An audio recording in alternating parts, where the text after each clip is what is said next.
And the Creator, he was there in the vast void of emptiness, alone, because nothing had begun. And the Creator is waiting. And nothing happens.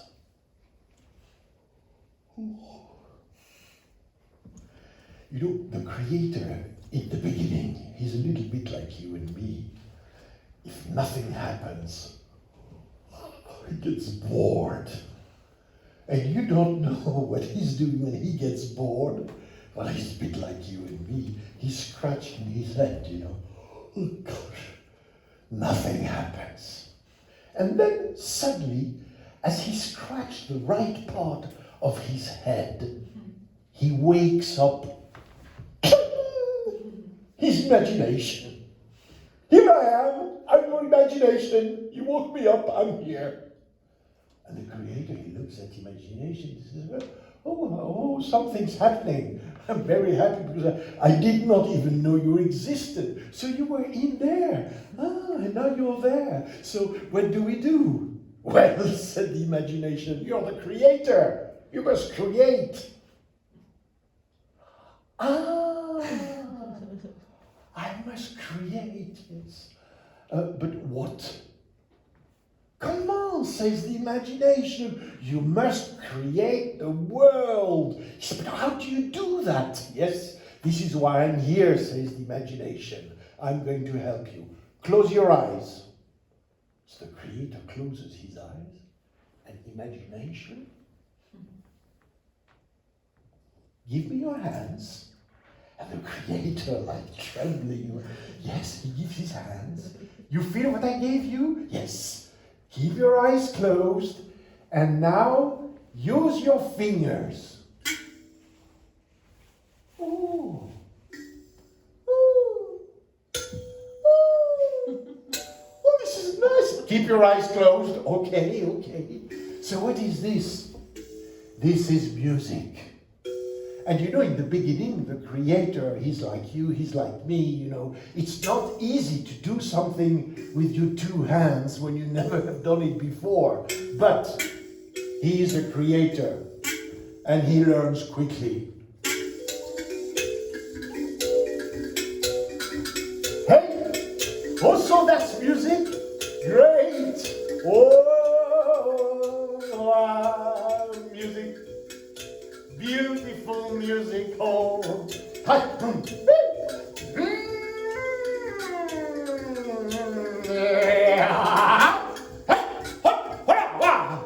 Creator. I'm doing music.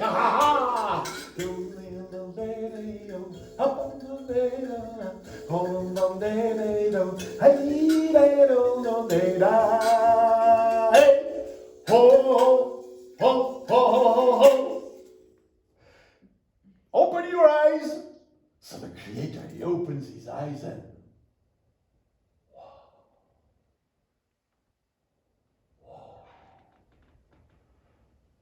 the world had appeared. Earth, sky, sun, moon, stars, trees, grass, flowers. Oh, they were so beautiful. Creator cried. How is all this happening? It's you, says the imagination. It's you. Yes, but what is this? This is called music. And you, Creator, with music, you created the world. This is why you're there. Oh, said the Creator, is so beautiful. Isn't it beautiful? Isn't it beautiful? No, you're not created yet. The Creator is there, he says, yes, stop, imagination. All this is beautiful, but I have done it unconsciously with music. And now I would like to create something consciously. Are you sure? Says imagination. Yes. Well then, try. And the Creator, he focuses on the earth, on the world, on the universe, and he thinks deeply in himself, I have to create something consciously, something that the world as it is lacks, something new. So he inhaled the world, and at the same time he had to play music to create. So he was inhaling and his fingers were, and I mean, you know, it's not easy actually to do two things in the same time. It's the creator, but he never done that before. So he's there and a false note. Man appeared. There's two versions in that story. Man is considered as a generic term for male and female, or there's a second version. Creator says, okay, I did something wrong, I'll try to do better. He focuses, he tries to inhale what is missing. And you know, the second time when you're a creator, it's much easier. Women appeared, and man and women on earth, what do? They try to tune themselves. Why? Because they are born from a false note.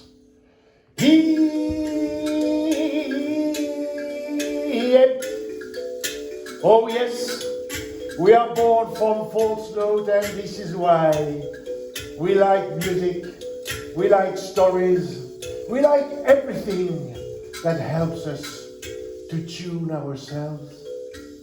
Man with man, women with women, man with women, women with man and women with the world, with earth.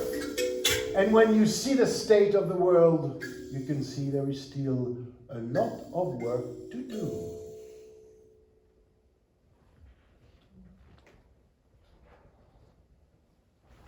It's the end of my first story.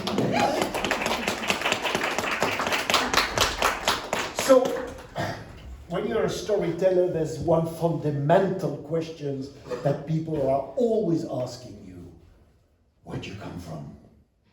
What is your name? What is your origin?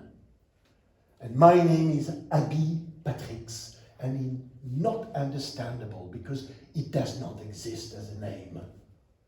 It all started when my father and my mother got together, and they had a son. You have to know that my father is from Normandy, which is the north of France, and my mother is from Norway, which is north of the north. And when my mother married my father, one says in France that Norway invaded Normandy a second time in history.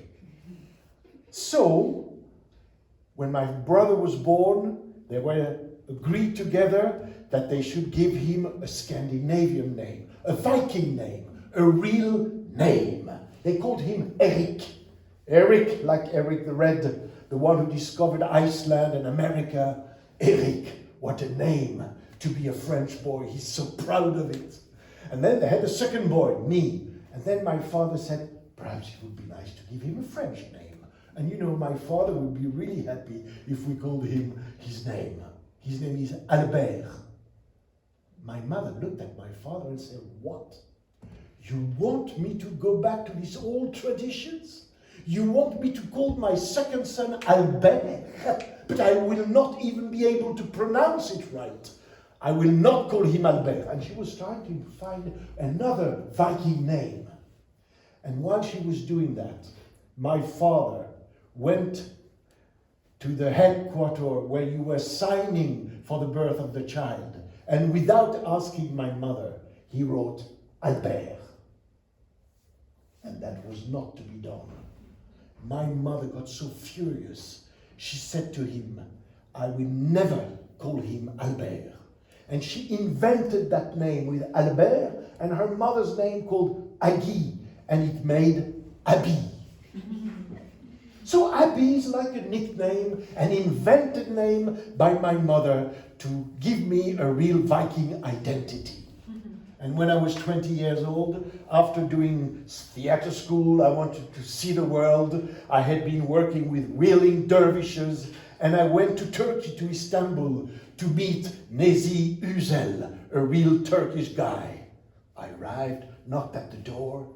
He was not surprised to see me. In these years, no mobile phone, no Facebook, nothing. Just be there. I knocked at the door. He was not surprised. Come on in. It's a good day for you to come and visit me. I have a party tonight with only nice people.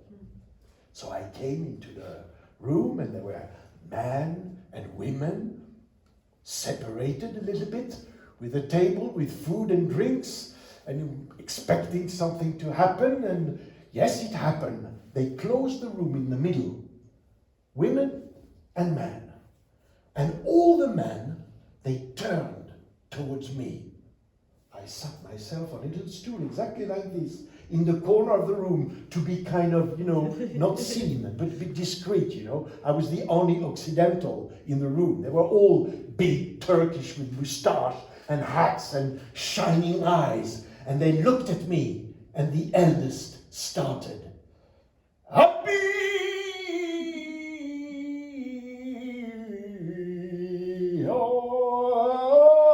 Abbi! And they all kneeled down in front of me. And then they stood up again, and a second time, another old man looked at me.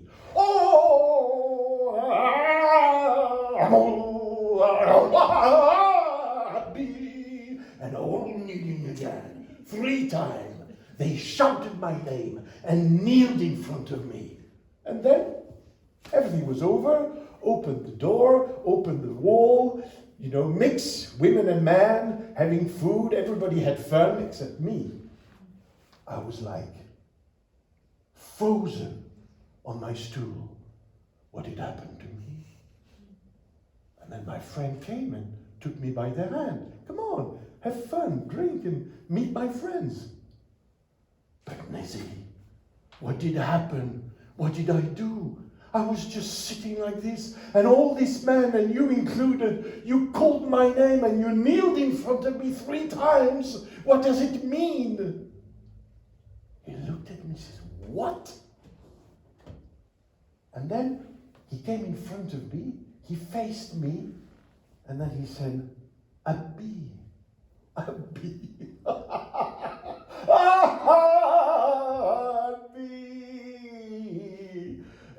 you little pompous Occidental boy. So for you, the world is always whirling around you, huh? But we're not speaking about you. We were calling the name of God. Habibi, the Father of us all, and you were standing right in the direction of La Mecca at prayer time.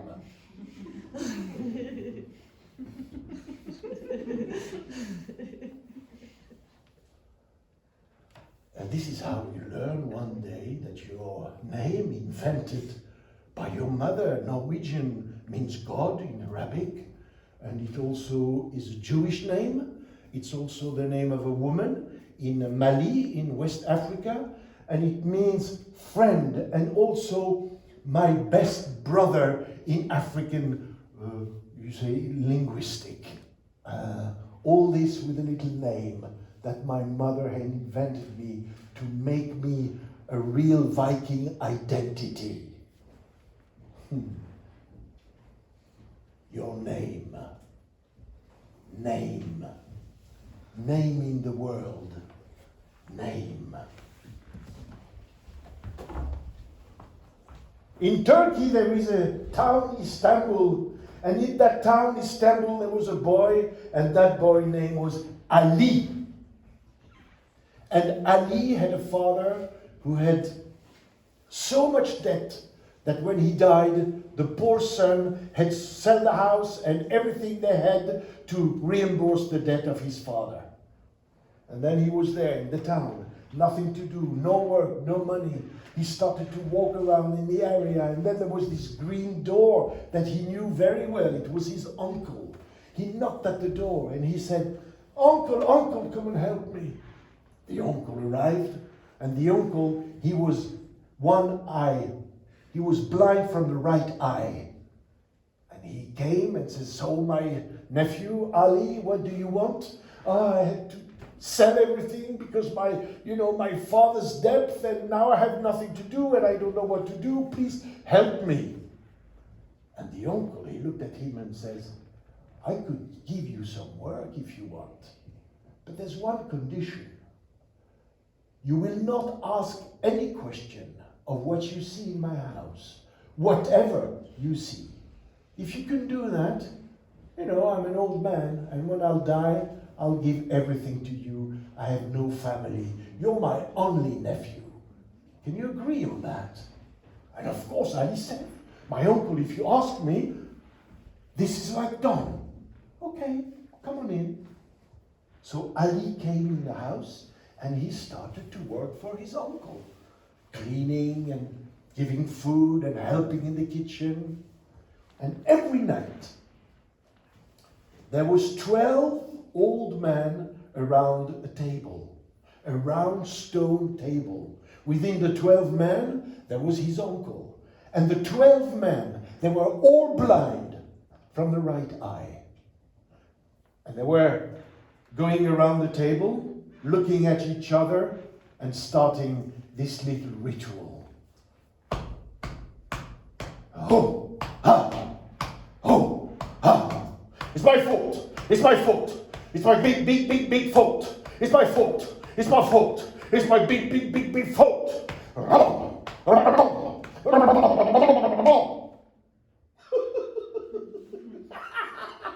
Idiot, idiot, idiot, idiot, idiot, idiot, idiot. Ha ha! And then they sat down and they had fun and they were eating and drinking.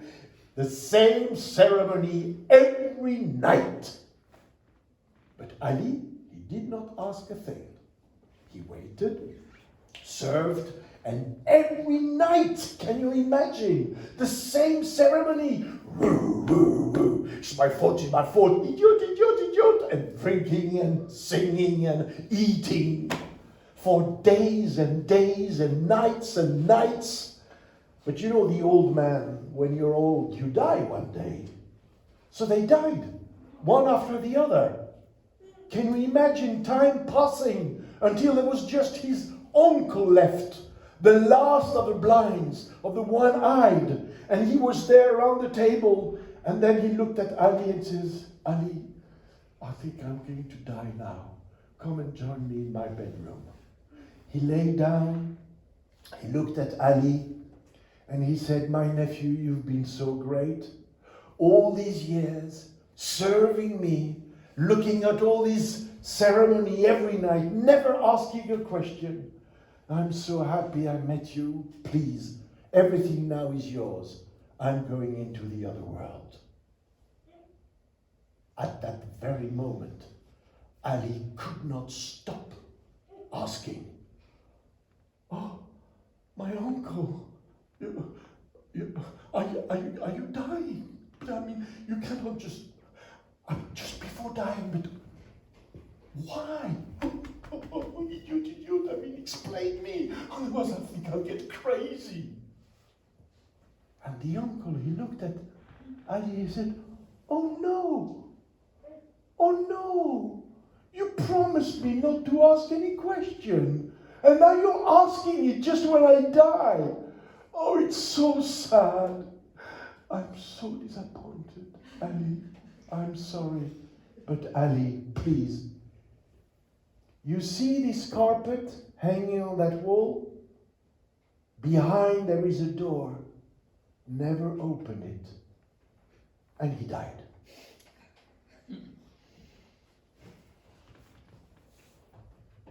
Now, just try to imagine the situation. Try, whoever you are, man or woman, to imagine that you are Ali. that your uncle just died after all these years? He left you everything, and there's a carpet.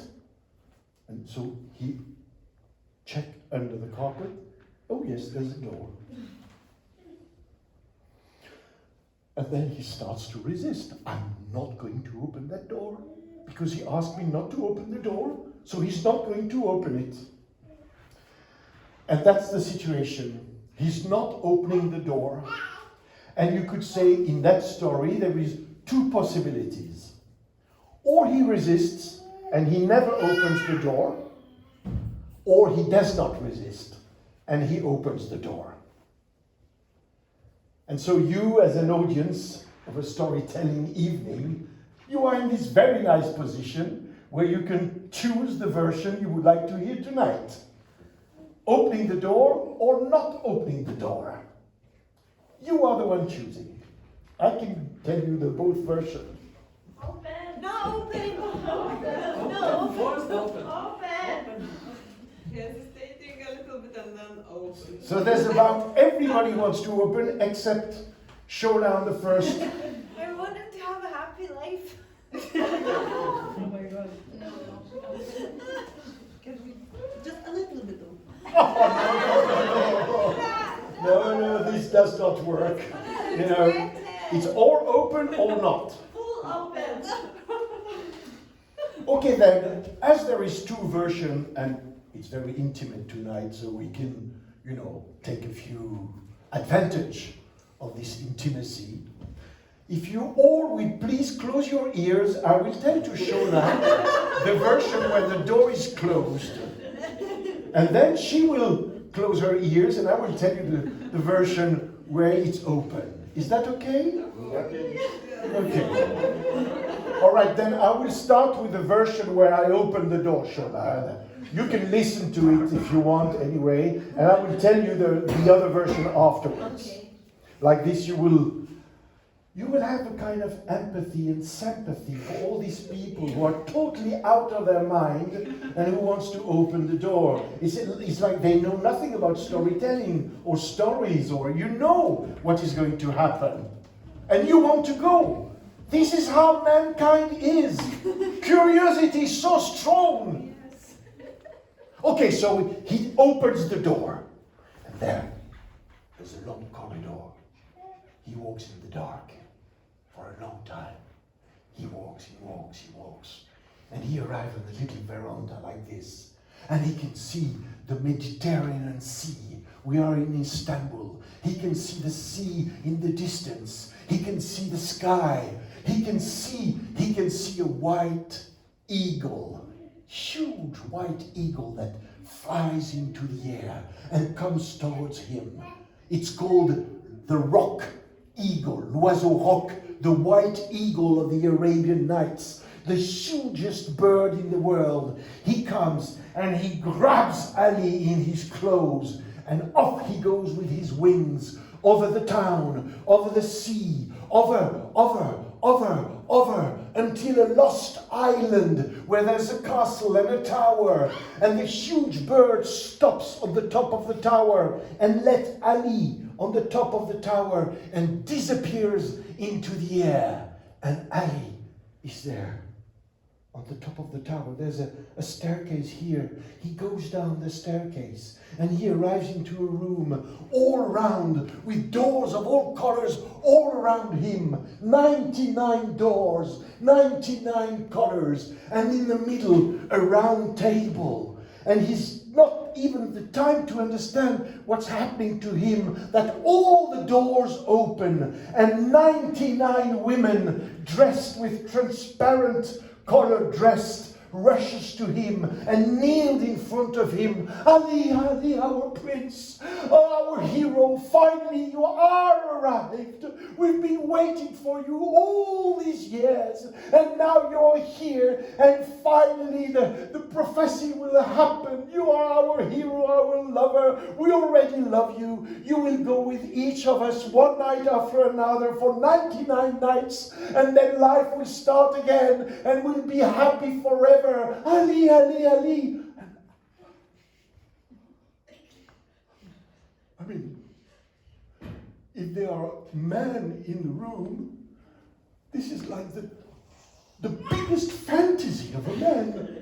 99 women, one more beautiful than another, that takes him by the hand, night after night, love after love, perfume after perfume, dresses after dresses, beds after beds.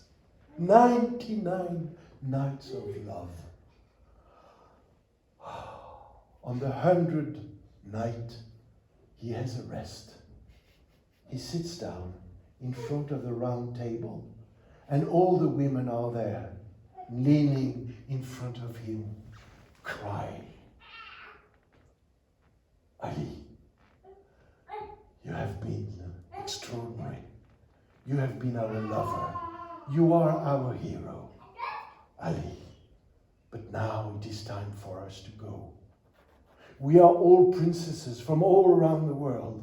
We meet here, waiting for our love, for our hero, and then we have to go back to our land for 3 days and 3 nights. And then we come back. And then life will start again. 99 women with 99 nights. There's just one thing. While we're not there, you can go all around this castle and see what you have not seen, but the only thing you cannot do is to open the door which is behind the carpet there. And off they go. And Ali is there in the castle, alone, for 3 days and 3 nights. With a carpet, he checks. Oh yes, there's a door. We're just checking. Yes, the door opens. But I'm not going to open that door. No. The first day and the first night, you know how it is. He resists. No, I'm not going to open that door. No. 99 nights with these beautiful creatures, women. It's like, it's not even, you cannot even imagine such a beauty, such a love, such a happiness. No, I'm not going to open that door anymore. And the second day and the second night, some other kind of thoughts start to enter. And if they were never coming back, if it was like a dream, if it was a damnation, and I'm really now going to stay the rest of my life alone into this castle? No, this is a trick. I have to escape. And the only way to escape is to go back through the door. And then another thought started to come on the third day and the third night. No. It's nothing like that. It's a task because I'm a hero. I have to free them from a dragon or from a jinn or for something awful. And they don't want me to do it because they're afraid for my life. But if I don't do it, they will never come back. There's a damnation here. I have to save them. I'm the hero. And that was an idea that pleased him very much. He thought, yes, of course, I have to free them. I'm there for that. I will kill the damnation of these women and I will live forever. And opens the door. It's a long black corridor. And he walks. And at the end of the corridor, there is a huge black horse. He sits on the horse. Doors open and wings comes out from the horse. And the black horse flies into the air.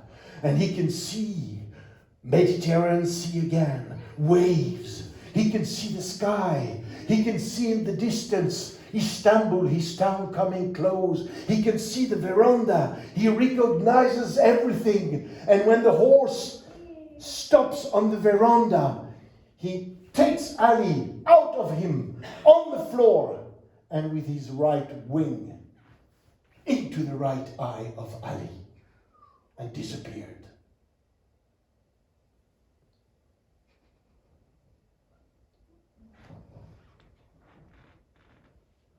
And Ali understood.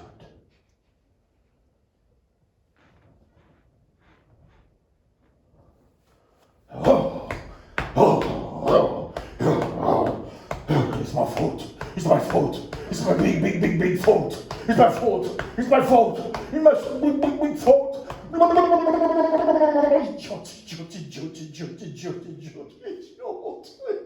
Idiot! Why did you do it?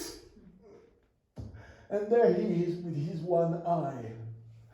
And now there's two solutions. Or he stays and waits for other men to come and show them the door so that he can have company with one-eyed man so he's not alone to do that all the rest of his life.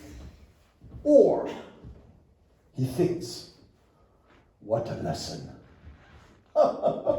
What an extraordinary lesson. Oh, my uncle, he gave me the most incredible lesson in the world. But it's better to be one-eyed than blind. And he goes out of the house.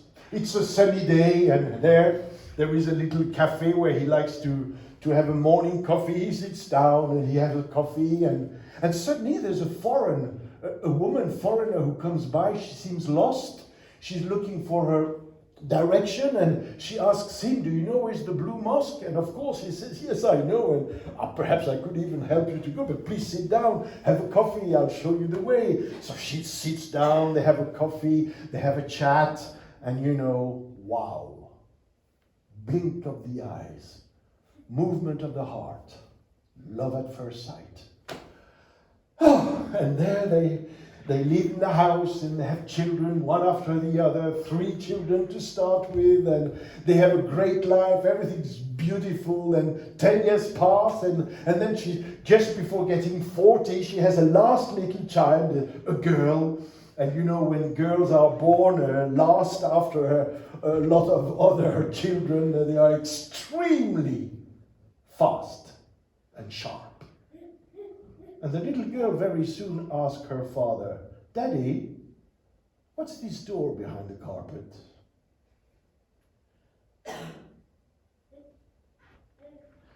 And that's the end of the first version.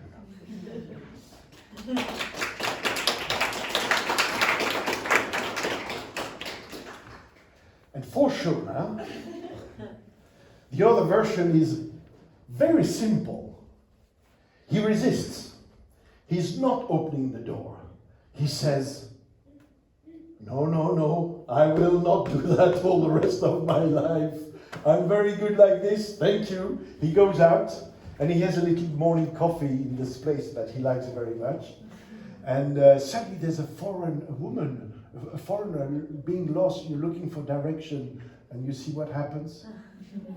The only difference is that he has 2 eyes, and the other version is all one-eyed. And you can choose whatever you want as your version of that story.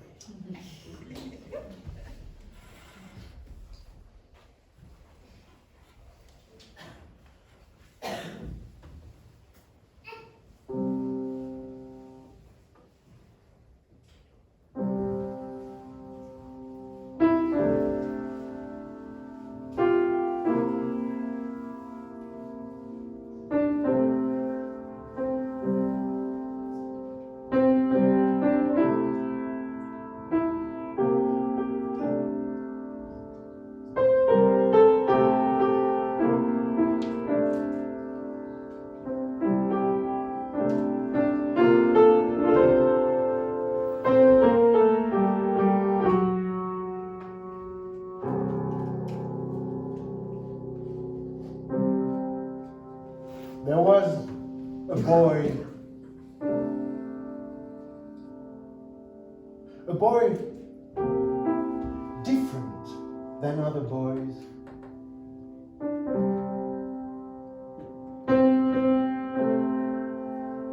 He always had the feeling that something was missing.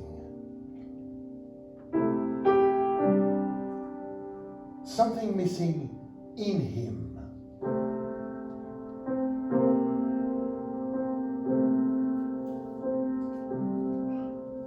Then one day he was 18, the year of everything's possible.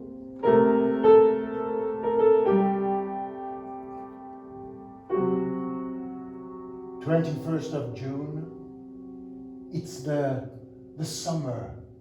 It's the solstice. It's Samhain. It's the moment where the two worlds meet.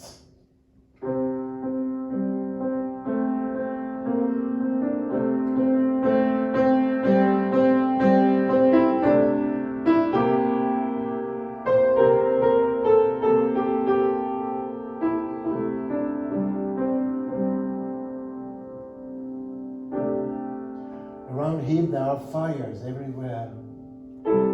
Young boys and girls jumping, kissing, loving.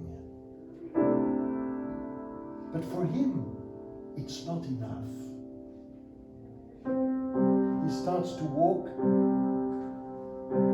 He walks on the beach, in the sand.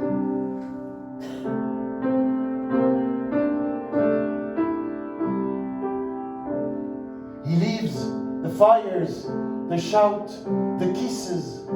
He's looking for something.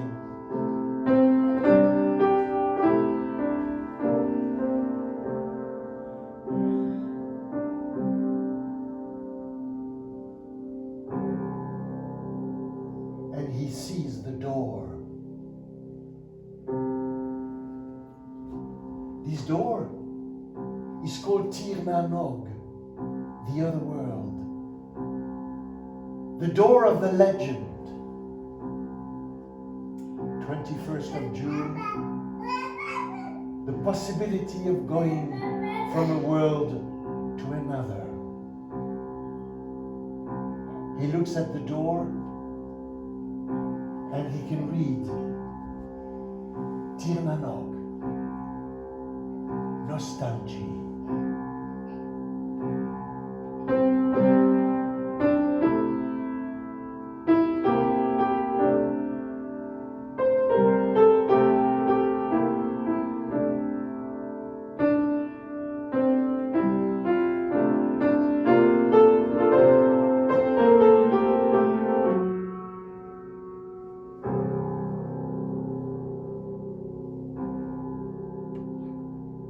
He looks through the door. He can see the sea. And he walks. He passes the door.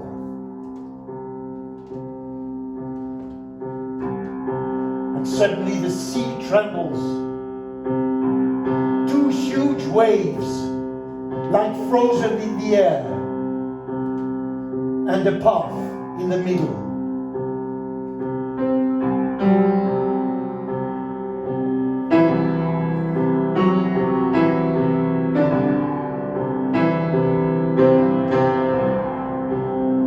He does not hesitate. He starts to walk in the middle of these two frozen waves, and he walks straight. And he walks, and he walks, and he walks.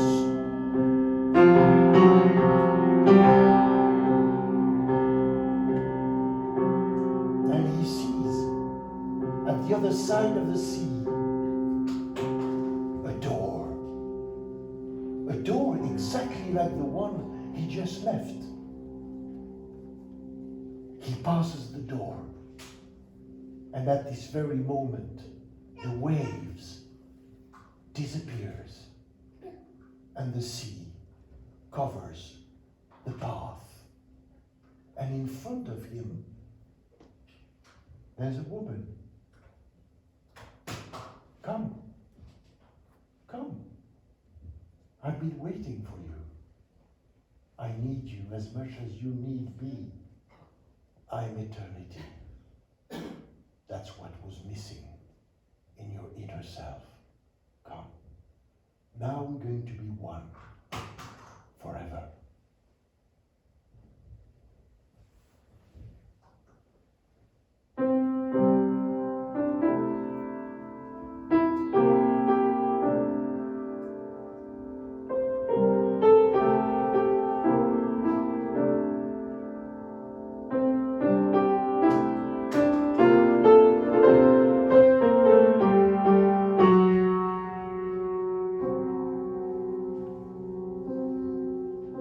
They were one for time, Nothing else existed, just the two of them, like one. But time still exists in eternity. And with time in himself, nostalgia came again. Nostalgia. He started to wonder, what did happen to my people? What did happen to my island? What happened to Ireland? What happened to my world, my friends, my family?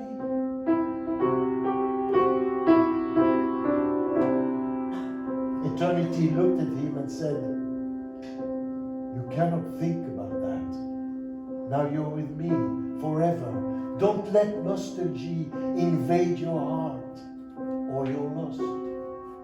You're lost for me, and you're lost for yourself.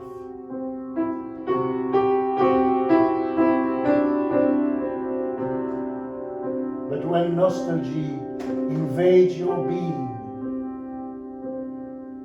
he was thinking about that days and nights. And she could feel that she was losing him, little by little. So one day, she said to him, all right, I'll be a horse, a white horse. And you are going to sit on me, and I'm going to take you to your land. But you will not put foot on the land. You will stay seated on me, or, and she didn't say more. But he was so happy. He said, thank you, only once, but please.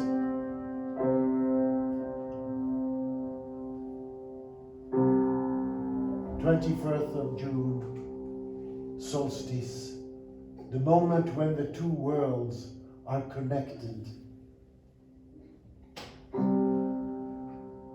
They went through the door, she as a white horse, him sitting on her.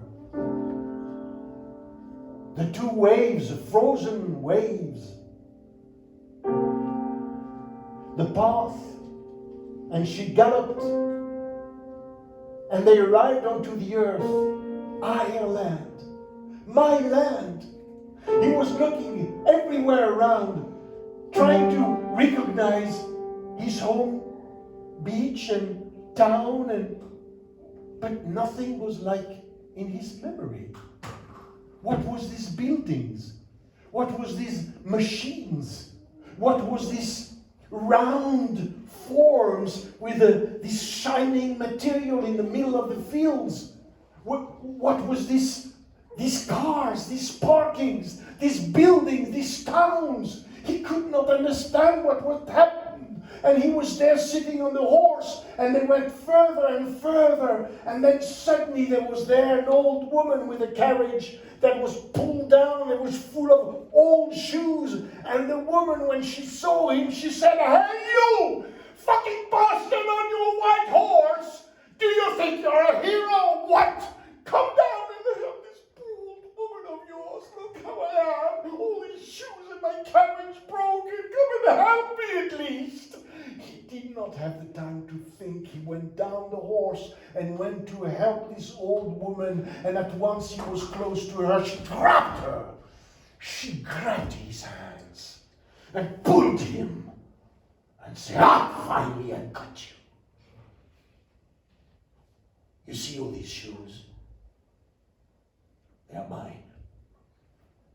I worn them on all the roads of the world, looking for you everywhere. And finally I have you. I got you. Because you know, I am death. And one never escapes from death.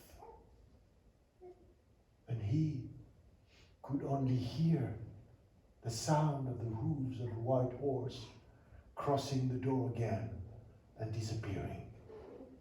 And he felt all his body becoming sand.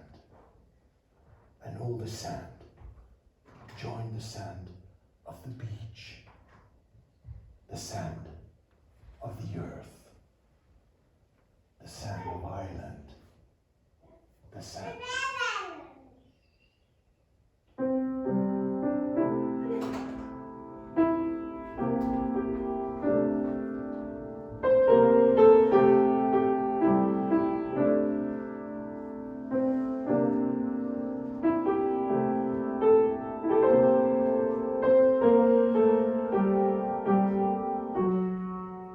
Nostalgie.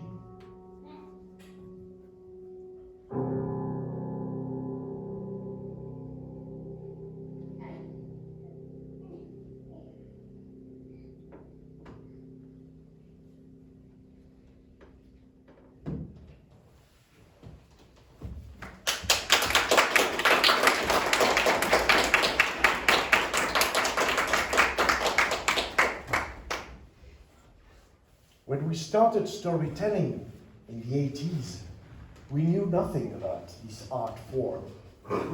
We guessed people had been telling stories for generations, hundreds of years, but we had no real track of what could be an epic storyteller, which was what I felt concerned. I thought that the written literature had killed orality. And I was very astonished when I met a Norwegian specialist on Chinese storytelling in Denmark, in Copenhagen. He wrote beautiful books on this tradition, and she brought me to China. And I met a young storyteller who had been taught by 3 masters. They had crossed the revolution and they had reappeared again. And they wanted to renew the art of Panshui Yohua in China. So I invited him. He wanted to see how it was working in Europe. And I took him with her. We went around in Scotland, in Sweden, in France, and we talked about this tradition. And I had to be the interpreter of the stories. So I have worked with him a Chinese story. And this story now, tonight, I would like to tell it to you. This story is called Wu Song Killed the Tiger. It's the most known story in China. Everybody has been telling this story. Novels, theater, singing, and storytelling. A whole school of storytellers are telling Water Margin in which there is Wu Song Killed the Tiger.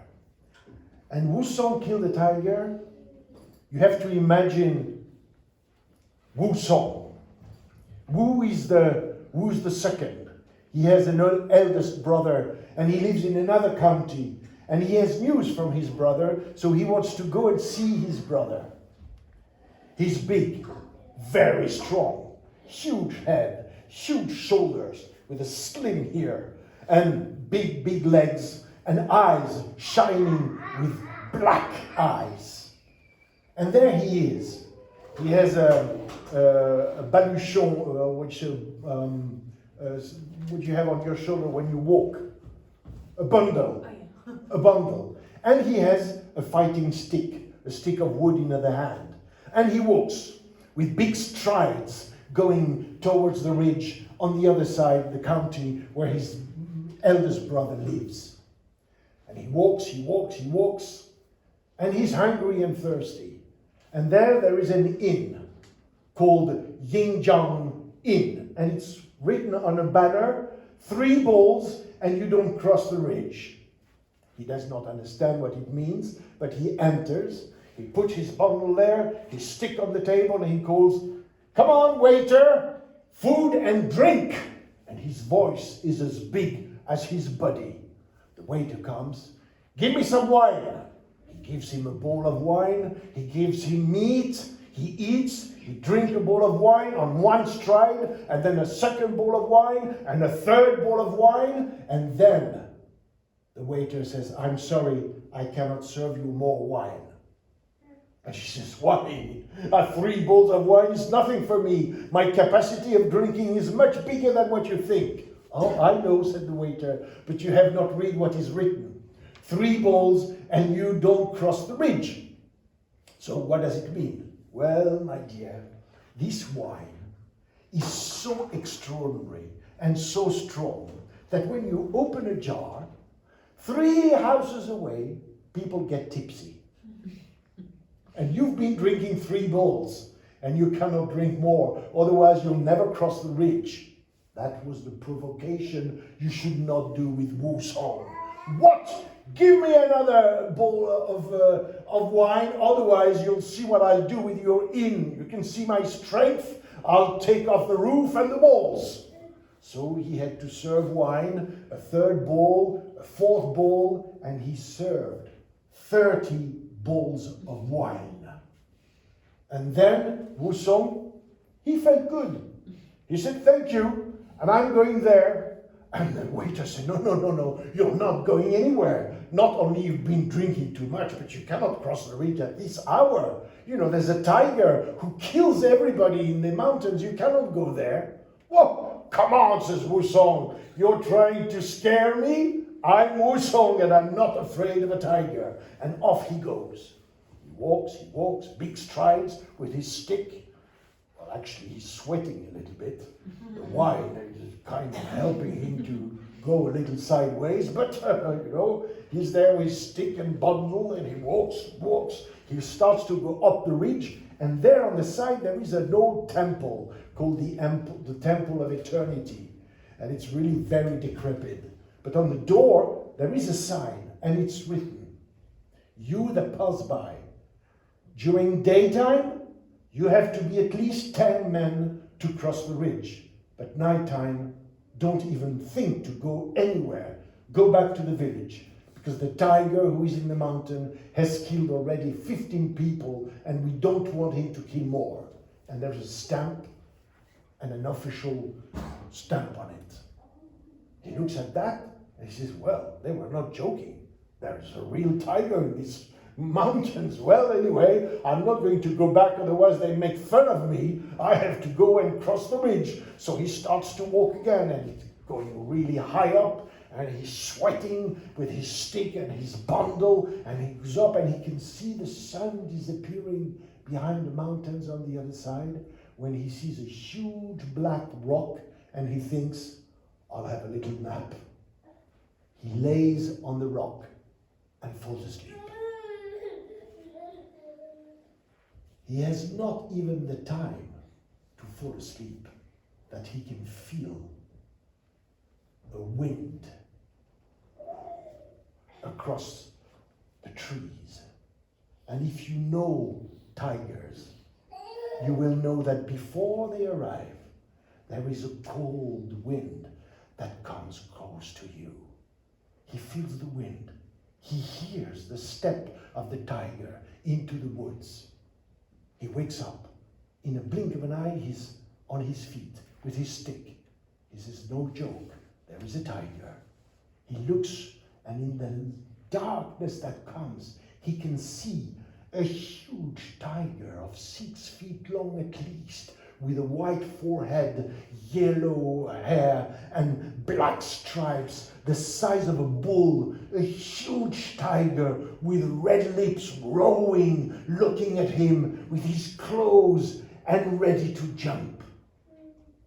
Well, Wu Song had never fought a tiger, but he was not for his first fight in his life, so he knew how to behave.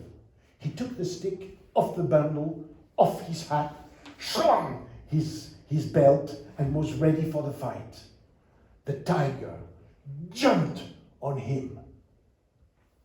He went on the side. The tiger fell onto the ground. He took the stick and he lifted with all his strength to hit the tiger. But when he came down with the stick, there was just a tree there with a huge branch, and the stick went into the tree. The tree opened up in 2 pieces, and the stick of wood broke in 2 pieces too. So now he had nothing in his hands, and the tiger was right there in front of him, roaring again. Took his strength on her claws, and then the tiger jumped on him a second time. Then he made a leap, went on the side and jumped over the tiger. The tiger couldn't believe he was looking everywhere, and Wusong was right now in front of him again.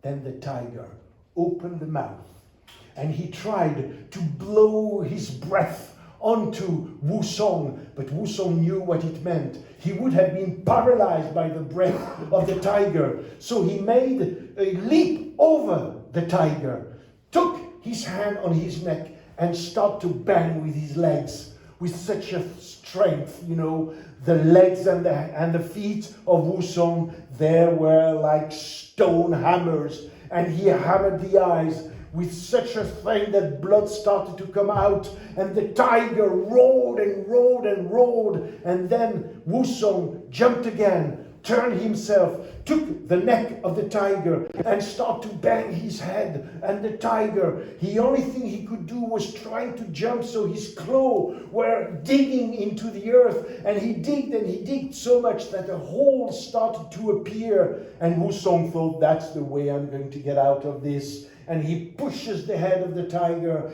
into the earth, and then he banged with his feet so strongly on the head 100 times, and with his feet he broke the backbone of the tiger, and hits him, and in the end, with both hands, he hit his ears, and there, blood came out, and the tiger was dead, and Wusong fell on the side.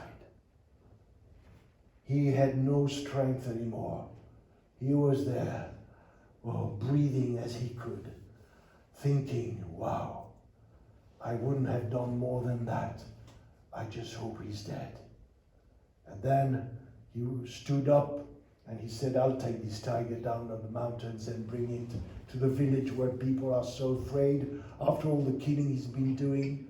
But he could not even lift the tiger. He was so heavy. So he went down, bouncing little by little, and then a thought came into his head.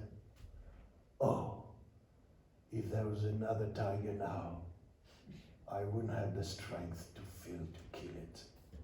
And at this very moment, 2 tigers appeared in front of him. And I will let a little bit the suspense. They are not 2 tigers. They are 2 villagers. 2 men from the village desperately trying to kill the tiger. And they had found this idea to disguise themselves with masks of tiger and a fake skin on their shoulders, with guns, with swords and sticks, trying to kill the tiger. And when they saw Wusong, and Wusong saw them, they took off the mask and said, who are you? What are you doing here? It's dark, you're not supposed to be there. I know, said Wusong, but I killed the tiger. The man could not believe. They went up.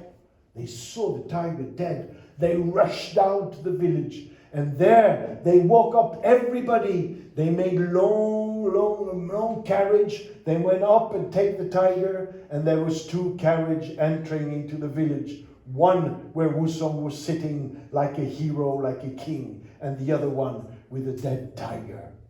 And that story that Wusong killed the tiger with his own hands has been going for generation and generation and spread all over China, and from China to Scotland, from Scotland to Sweden, from Sweden to France, and now from France to Lithuania. So just you could hear how Wusong killed the tiger with his own hands.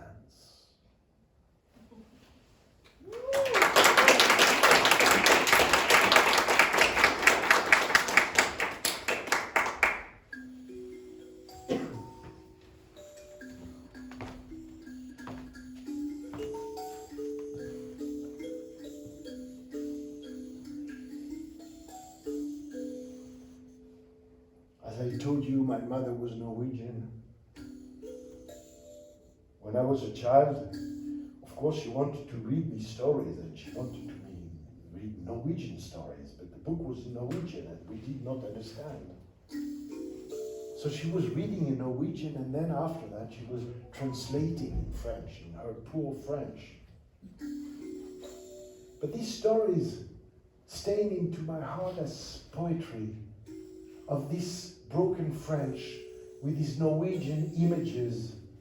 In these stories, there are all kind of extraordinary figures, but I'm not going to tell you stories of Troll tonight. I just want to tell you a story that was my mother's favorite, but she never dared to tell it really. She was always using me to tell it. She was always saying, "Oh, Abbi, I think it's a good moment to tell the story of the Seventh Father." And I had to do it, because I was a storyteller now. Once upon a time, there was a man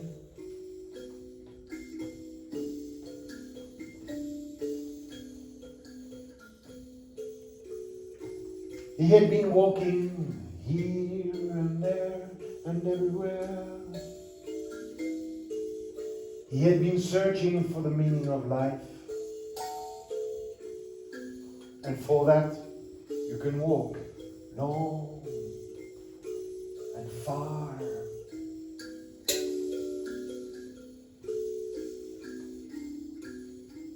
The night was coming. He had reached the end of the world. And there was a house. A little house. You would say a cottage, a little wood cottage. And in front of the cottage, there was an old man with a beard. He was chopping wood. So our hero, our man, he came close and he said, "Good evening, Father. I'm a foreigner, I'm a traveler, I'm a seeker. I'm tired. Could I spend the night into your house?" And the old man, he answered and said, "Yes. But I'm not to decide. I'm not the father of the house. You have to ask my father. He's preparing the soup in the kitchen. Push the door. Enter." So the seeker, the traveler, our hero, he pushes the door. And this little cottage suddenly became a huge kitchen, big like here, and in the middle of the fire, and on the fire a cauldron, and in the cauldron a soup, and an old man with a longer beard with shining eyes stirring the soup with a wooden spoon. "Good evening, Father. I'm a traveler. I'm a seeker. I'm tired. Could I spend the night into your house?" "Yes," said the old man, "you can. But I'm not to decide. I'm not the father of the house. You must ask my father. He's reading his book. Push the door. The living room is there." He pushes the door, and he enters into a living room where it was like a Viking hall, 10 times bigger than this room. And at the end there was a table, and at the end of the table there was an old man, even older, with glass on his nose, reading aloud, like often old people do. "Ja, min lille gutt, så du. Ja, helt bra." Och så kom han, det var ju ett bra det. So the man came close to the old man, and he said, "Father, dear father, I'm a traveler, I'm tired. Could I spend the night into your house?" And the old man, he did not even stop to speak. He just looked at the man and said, "Yes, but it's not me to decide. I'm not the father of the house. Ask my father. He's in the armchair in front of the fire, there, at the end of the room." At the end of the room, there was a fireplace. There was a fire with flames and shining stars. And in front of the fire, there was an old man.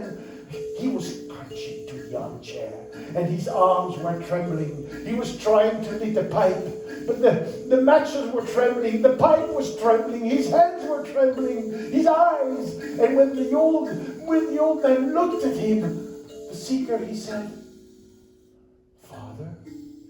Father, I'm a traveler, I'm tired. Can I spend the night into your house? And the old man with a trembling voice said, yes, but I'm not to decide.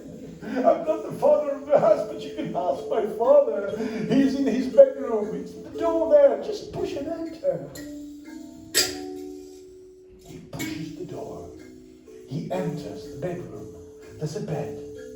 There's an old man laying with a blanket on his body. His eyes are half closed. And if you couldn't see his lungs going up and down and up and down, you would have thought he was already dead. So the man came close to him and whispered in his ears, Father, dear Father, I'm a traveler, I'm tired, can I spend the night into your house? And as a whisper, the old man answered, yes, but I'm not to decide. You have to ask my father, and he's in the cot at the feet of my bed. Yes, there is a cot. Yes, there is a baby. And this baby is even younger than the baby who's crying there in his room. So young. It's like just born. And he's like a newborn baby. And you know what is a newborn baby? Shrinked like an old man. The skin, the eyes, everything is shrinking. And he's smiling. He looks at the traveler. And the traveler says, Father, dear Father, I'm a traveler, I'm tired. Could I spend the night into your house? Yes, you can. But I'm not to decide. I'm not the father of this house. You have to ask my father. My father, he's in the horn. The horn that's hanging on that wall.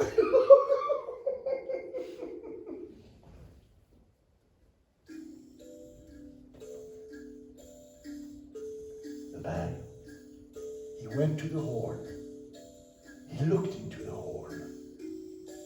And in the horn, there was just ashes.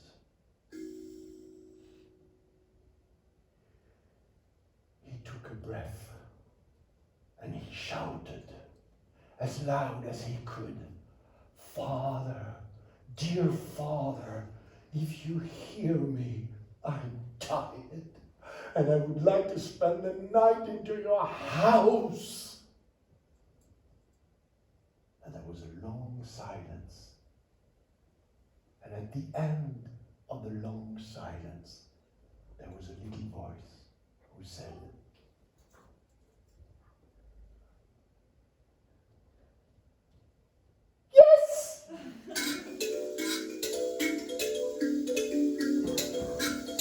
and doors opened, and a table with food and drink, and a bed with skins, and he ate and he drank, and he slept and he dreamt, and I can tell you that he was really happy to have found the real father of the house.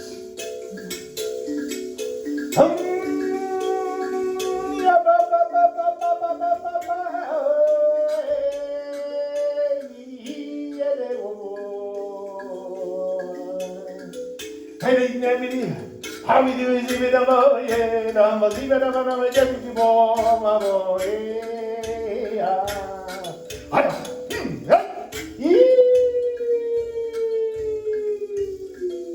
oh yes, I wish to all of you, I wish for me myself to one day meet the real house, the real father of my house.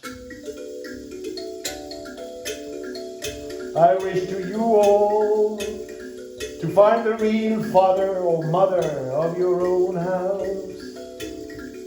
Because this is why we tell stories, this is why we like music, because we try to tune ourselves, to try to find the real father or the real mother of our house.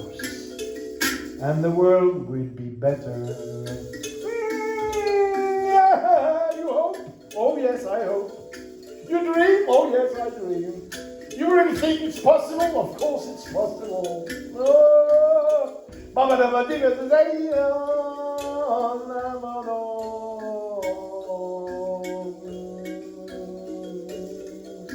I told you the story of the Sansa, the creation from Africa that gave sense to stories and music. I told you the story of my name, and that was a true story. I told you the story of Ali and his choices, and that's an Arabian Night story. I told you the story of nostalgia, and that's the story that comes from Ireland, but we find it in all kind of traditions, the eternal life. And then I told you the story of the seventh father of the house, a Norwegian, unique story that I got from my mother, and now it's in your heart forever, I hope.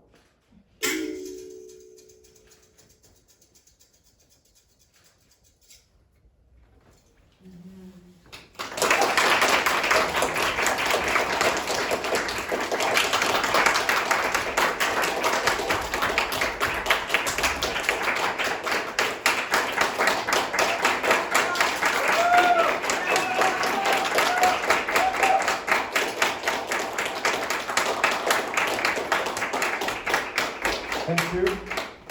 Thank you very much. Thank you, Milda, especially who took the risk to invite me here in Kaunas.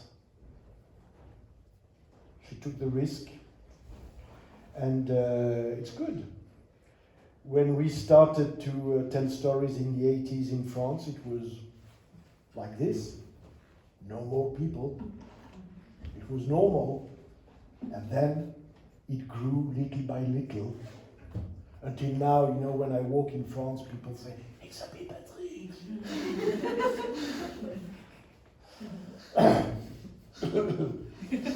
So I hope it will happen here. And when I'm invited again in 10 years, people will say, who's the old guy who's walking with Milda? And my heart will go like this and say, yes, Lithuanian storytelling. Yeah! So thank you of sharing this evening with me, and I hope you enjoyed the stories. And come tomorrow. Tomorrow you will listen to Shona and Marcus, who are both there sitting on the table. So you can look at them, and there's a program that Milda is going to tell you now, no? Yes, and before that, I would like to give you a little gift from Kaunas 2022. And is it your picture on it? Oh! It's not mine, but I hope you will enjoy it anyway.